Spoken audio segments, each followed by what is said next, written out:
의뢰인은 피해자에게 업무 이행 비용 명목으로 돈을 빌렸습니다. 돈을 돌려받기 어려운 게 아니냐라는 불안감을 가지게 되었고, 의뢰인은 뜻하지 않게 다른 피고인과 함께 사기 혐의를 받게 되었습니다. 제가 맡았던 한 사건을 일부 각색하여 말씀드리겠습니다.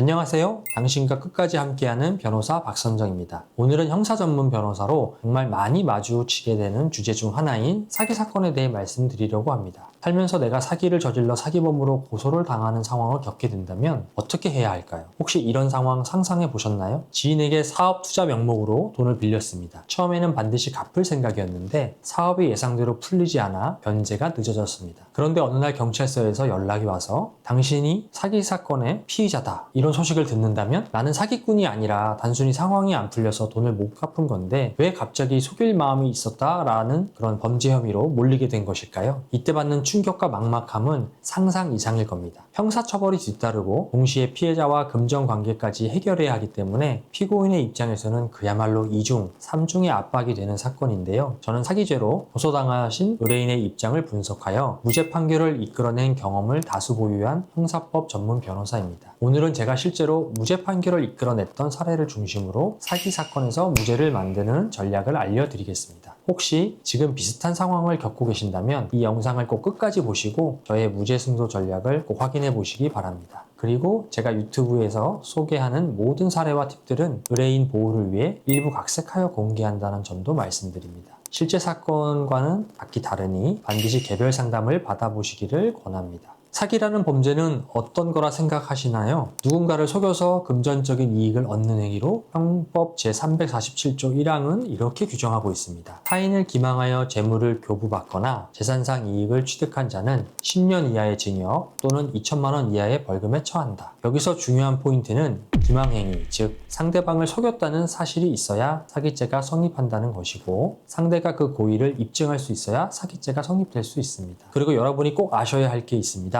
사기죄는 단순히 사기냐 아니냐로 끝나는 것이 아니라 금액 규모에 따라 처벌 수위가 훨씬 무거워진다는 점입니다. 예를 들면 5억 원 이상이면 3년 이사의 징역, 50억 원 넘어가면 5년 이상의 징역, 심하면 무기징역까지도 선고될 수 있습니다. 따라서 수사 초기부터 고의가 없었다는 점을 치밀하게 입증하는 게 무엇보다 중요하며, 이 단계부터 형사법 전문 변호사와의 협력을 꼭 하시기를 권해드리고 있습니다. 그렇다면 어떻게 방어해야 할까요? 예를 들어 돈을 빌릴 당시에는 반드시 변제할 의사와 능력이 있었는데 이후 경제 상황이 급격히 악화되어 돈을 갚지 못하게 된 경우라면 이는 사기죄가 아닙니다. 돈을 빌릴 당시의 상황이 핵심이라는 것이죠. 따라서 사기 사건에서 무죄를 받으려면 돈을 빌릴 당시 변제 능력이 있었음을 보여주는 자료, 고의로 속인 것이 아니라는 정황, 이 두 가지를 입증하는 게 무엇보다 중요합니다. 제가 맡았던 한 사건을 일부 각색하여 말씀드리겠습니다. 의뢰인은 피해자에게 업무 이행 비용 명목으로 돈을 빌렸습니다. 이때 의뢰인은 단순히 돈을 빌리기 위해 속인 것이 아니었습니다. 의뢰인은 실제로 동업관계에 있었던 다른 피고인의 사업에 참여하려고 준비 중이었고, 그 과정에서 합의금이 들어오면 그걸로 갚겠다, 만약 못 받으면 내 지분으로 갚겠다라고 설명하였습니다. 처음부터 변제 의사를 가지고 돈을 빌렸던 건데요. 하지만 불행히도 이후 사업이 잘 풀리지 않으면서 피해자는 돈을 돌려받기 어려운 게 아니냐라는 불안감을 가지게 되었고, 의뢰인은 뜻하지 않게 다른 피고인과 함께 사기 혐의를 받게 되었습니다.